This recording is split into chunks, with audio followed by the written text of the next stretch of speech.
I never thought a simple memory lapse could tear my entire life apart in the span of a single afternoon. But looking back, I realize it was actually the moment that saved me. My name is David, and for 25 years, I was the definition of a steady, dependable husband. I worked as a high school history teacher, a job that I loved deeply, but one that didn't exactly bring in a fortune. My wife, Elena, was the ambitious one. She was a corporate executive for a pharmaceutical company, always chasing the next promotion, the next bonus, and the next title. Over the years, our income gap had widened significantly. I paid for the groceries, the utilities, and the kids' activities, while she handled the mortgage and the investments. I thought we were a team just playing different positions, but I was blind. We had 2 children, Michael, who was 14, and Sophie, who was 12. They were my world. Because Elena was always working late or traveling for conferences, I was the one who packed the lunches, drove to soccer practice, helped with the science fairs, and wiped away the tears after a bad day at school. I didn't mind. I loved being a father more than anything else. Elena, however, had grown distant. She was often irritable at home, complaining that the house wasn't clean enough or that the kids were too loud. She would lock herself in her home office, claiming she had critical calls with international clients. I made excuses for her, telling the kids that Mom was just under a lot of pressure because she wanted to provide a good life for us. I was the peacemaker, the buffer zone between her cold ambition and their need for affection. The day my life changed started like any typical Tuesday. It was chaotic. Michael couldn't find his cleats, and Sophie had forgotten to print her book report. In the midst of the morning scramble, I was trying to record a voice memo on my phone for a lecture idea I had about the Industrial Revolution. I hit the red record button and started talking, but then Sophie knocked over a glass of orange juice. I set the phone down on the kitchen island, hidden behind a stack of mail and a fruit bowl, to help her clean up. We rushed out the door to catch the school bus, and in the frenzy I grabbed my keys and wallet, but left my phone sitting there still recording. I didn't realize I had forgotten it until I was already at school. It was frustrating, but not a disaster. I went through my day using the classroom landline if I needed to reach anyone. I assumed the battery would die, or it would just record silence until the storage was full. I drove home that afternoon around 4 o'clock, expecting an empty house since Elena usually didn't get back until 7. I walked into the kitchen and saw the phone right where I left it. The screen was black. I plugged it in and saw that the recording had run for nearly 4 hours before the battery gave out. I made myself a coffee and sat down at the table, deciding to delete the massive file to free up space. But my thumb hovered over the play button. I was curious if I had captured any funny conversations between the kids before we left. I put my earbuds in and hit play. I scrubbed forward past the sound of the door slamming and the car driving away. There was about 30 minutes of silence, just the hum of the refrigerator. Then I heard the front door open again. I checked the timestamp. It was 9 in the morning. Eleanor should have been at her office downtown. I heard her heels clicking on the hardwood floor. Then I heard a man's voice, a deep, confident voice that I recognized instantly. It was Julian, her boss, the man we had had over for dinner multiple times, the man who had clapped me on the back and told me I was a lucky guy. I froze my coffee cup halfway to my mouth. "Nice place," Julian said, his voice dripping with arrogance. "It's messy," Eleanor replied, and her tone was different than the one she used with me. It was lighter, younger, almost submissive. "David never cleans up properly. He's like another child I have to manage." I felt a sharp sting in my chest, but I kept listening. "Don't worry about him," Julian said. "So is the coast clear?" "Yes," Elena said. "The loser is at school molding the minds of the future, or whatever useless thing he does. The brats are gone too." I felt the blood drain from my face. She had called me a loser before in the heat of an argument, but hearing her say it so casually to another man was different. But then came the part that broke me. "I can't wait until we don't have to sneak around," Julian said. "The promotion is yours, Elena. The transfer to the London branch is approved. It's going to be just us. First-class travel penthouses, no baggage." Elena laughed, a sound that used to make my heart soar but now made my stomach turn. "I know," she said. "I am so ready. I'm so tired of pretending to care about David's little stories, or pretending to be interested in the kids' mediocrity." "God, the kids!" Julian groaned. "What are you going to do about them? London isn't exactly a place for a suburban soccer mom lifestyle." "Oh, don't worry about that," Elena said, and her voice dropped to a conspiratorial whisper that the microphone picked up perfectly. "I've already talked to a lawyer. I'm going to push for full custody just to hurt David, but then I'll eventually agree to let him have them if he signs over the house. He's so soft, he'll do anything to keep them. Once I'm in London, I'll just become the distant mother who sends checks. They're old enough, they're just obstacles, Julian. I never really wanted to be a mother anyway. I just did it because it was what people do. They are nothing but anchors dragging me down." I ripped the earbuds out of my ears and ran to the sink, barely making it before I vomited. My hands were shaking so hard I could barely stand. It wasn't just the affair. People have affairs. It was the calculated cruelty. She called our children obstacles, she called them anchors. She was planning to abandon them to move to London with her boss, and she was plotting to use them as pawns to take my home before discarding them.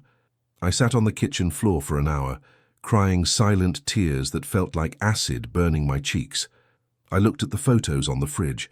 Sophie winning her spelling bee, Michael catching his first fish. Eleanor was in the pictures smiling, but now I saw the emptiness in her eyes. It was all a performance. Then the tears stopped. A cold numbness took over. I stood up and wiped my face. I looked at the phone. I had the smoking gun. I had everything I needed. But I wasn't going to just confront her. Not yet. She wanted to play games with my life and my children's lives. She wanted to blindside me. I decided right then that I would be the one doing the blindsiding. When Elena came home that night, I was sitting on the couch grading papers. "Hey," she said, breezing past me without looking. "Long day. I'm going to take a shower." "How was work?" I asked, keeping my voice steady even though my heart was hammering against my ribs. "Fine," she called out from the stairs. "Just endless meetings. Oh, by the way, I have a conference this weekend. In the city. I'll be staying at the Grand Hotel so I don't have to commute back and forth. Big presentation." I knew exactly what that was. It was a weekend with Julian. "Okay," I said. "Good luck." For the next 3 days, I was an actor in my own life. I cooked dinner, I asked about her day, and I played the role of the oblivious, doting husband. But while she was in the shower or asleep, I was working. I made a copy of the recording and saved it to 3 different cloud accounts and a USB drive. I went through our filing cabinet. I took photos of bank statements, investment portfolios, and the deed to the house. I found credit card receipts she had carelessly thrown in the trash receipts for jewelry I never saw, and dinners at restaurants I couldn't afford. I contacted a divorce attorney, a shark named Rebecca, who had represented a friend of mine. I played her the recording in her office. Rebecca, who was usually stoic, looked visibly disgusted. "This is leverage," Rebecca said. "In this state, infidelity affects alimony, but this admission about the children. This proves she is unfit. It proves premeditated abandonment. We can get you everything. The house, the custody, the support. But we need to serve her publicly. We need to catch her when her guard is down." That weekend, Elena packed her bag for her conference. She kissed the kids on the head with a detachment that made me want to scream. "Be good for your father," she said. I watched her drive away. As soon as she was gone, I tracked her location. We had a family tracking app that we used for the kids, but she had forgotten to turn hers off on her iPad, which was linked to her phone. She wasn't at the Grand Hotel in the city. She was at a luxury resort 2 hours north, a resort known for romantic getaways. I didn't go there. I didn't need to see it. I knew who she was with. Instead, I spent the weekend with the kids. We ordered pizza, we watched movies, we built a fort in the living room. I looked at them and promised myself that no matter what happened, they would never feel unwanted. They would never know what their mother said about them if I could help it. When Elena returned on Sunday evening, she looked flushed and happy. "How was the conference?" I asked. Exhausting, she lied, setting her bag down. "But I think I nailed the presentation." "I bet you did," I said. The following week was the annual company gala for her pharmaceutical firm. This was the night she was expecting the public announcement of her promotion and the transfer to London. She had bought a $2,000 dress. She insisted I come along to play the part of the supportive spouse one last time before she dropped the bomb on me. "Wear your black suit," she told me, "and try to look successful, David. Please." I wore the suit. But in my inside pocket, I didn't just have a handkerchief. I had an envelope from Rebecca. And in my pocket, I had my phone connected to the venue's Bluetooth system. which I had scoped out earlier that day by tipping a sound guy $50 to let me test a slideshow for my wife. The ballroom was filled with expensive perfume and fake laughter. Julian was there holding court at the center table, his hand resting possessively on the back of Elena's chair. When I approached, he smiled that shark-like smile.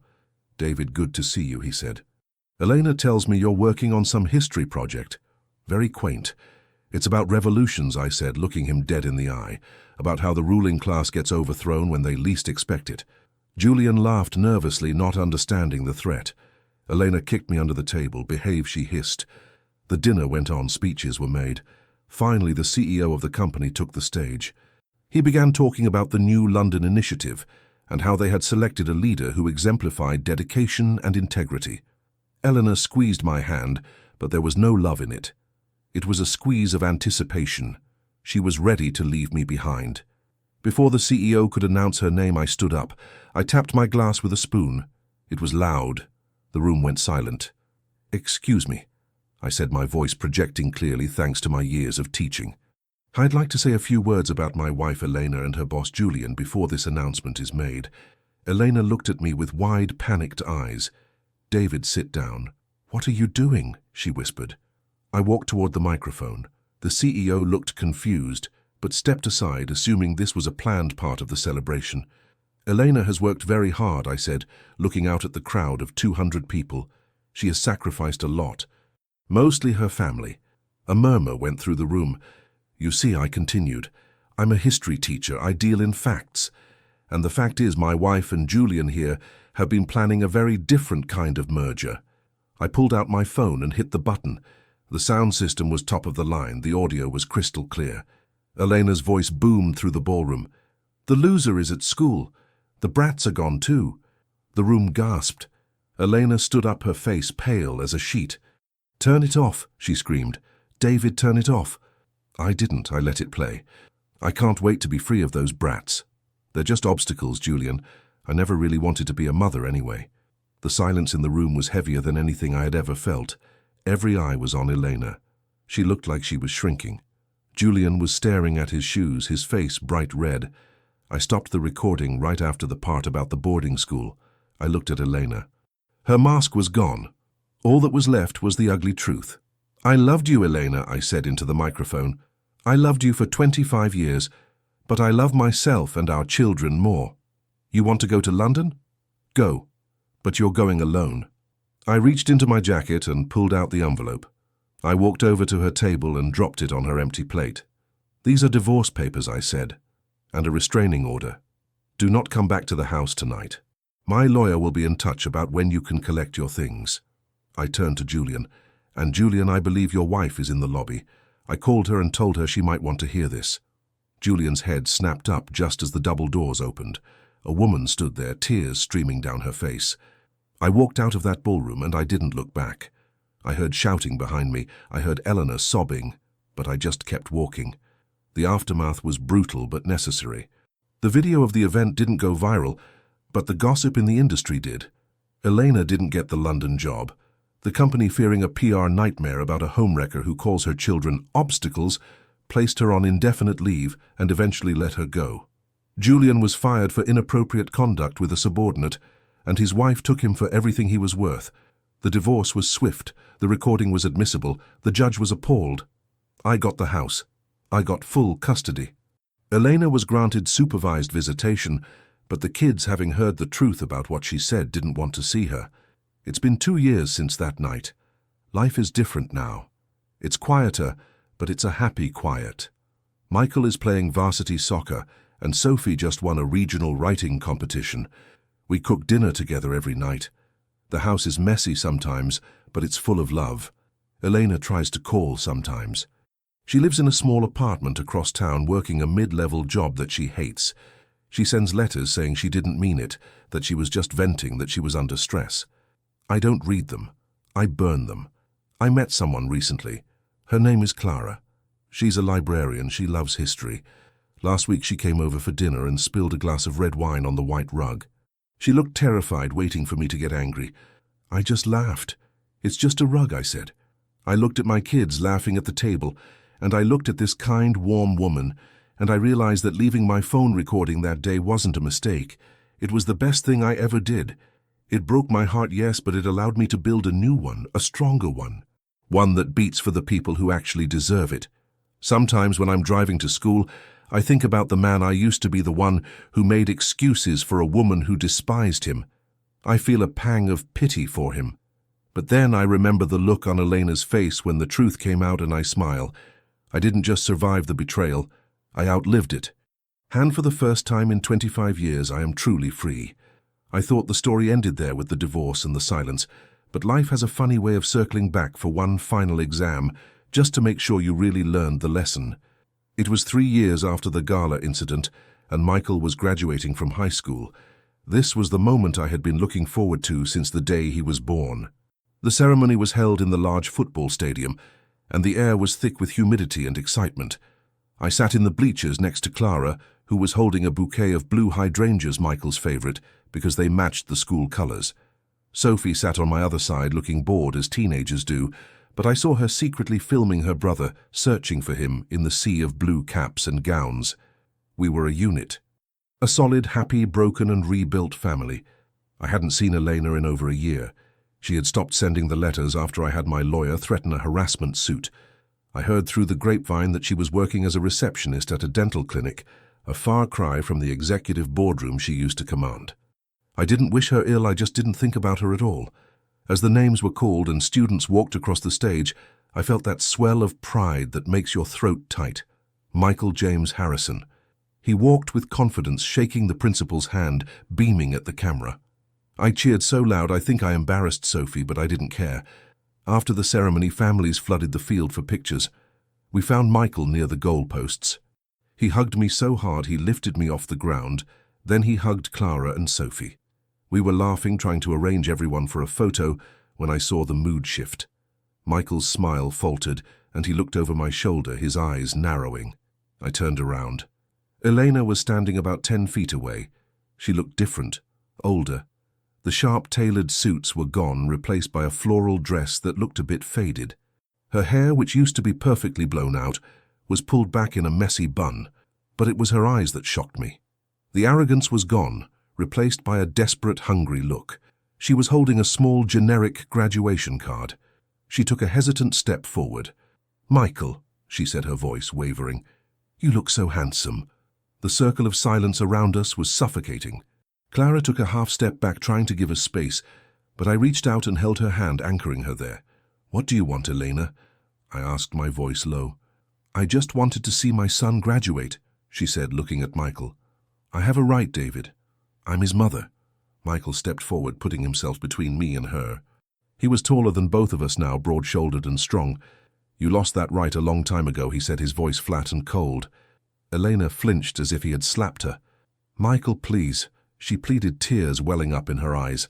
"I made a mistake, a horrible mistake, but I've paid for it. I lost everything. I just want to be part of your life again. I'm so proud of you." "You're not proud of me," Michael said. "You're lonely. There's a difference." I watched my son and realized he wasn't a child anymore. He had heard the recording. He knew exactly who she was. "I remember what you said," Michael continued. "You said we were anchors. You said we were obstacles dragging you down. Well, look at me. I'm going to college. I have a scholarship. I'm doing great, and I did it without you.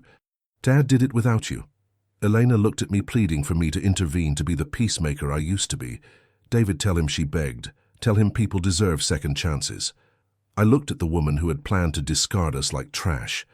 I felt no anger anymore, just a profound sense of distance. "He's an adult, Elena," I said calmly. "He makes his own choices. And he's right. You didn't want to be a mother when it was hard. You don't get to be one now that the hard work is done and he's successful. You wanted a life without anchors. You got it. You're floating away, Elena. Don't try to grab onto us now just because you're drowning."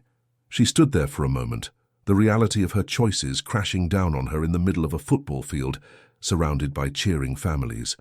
She looked at Michael one last time, but he had already turned his back to her, putting his arm around Clara and smiling for the camera.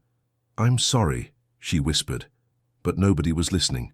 She turned and walked away, disappearing into the crowd of happy families, a ghost haunting a life she voluntarily left behind. I turned back to my family. The photographer snapped the picture just as I looked at Clara and the kids.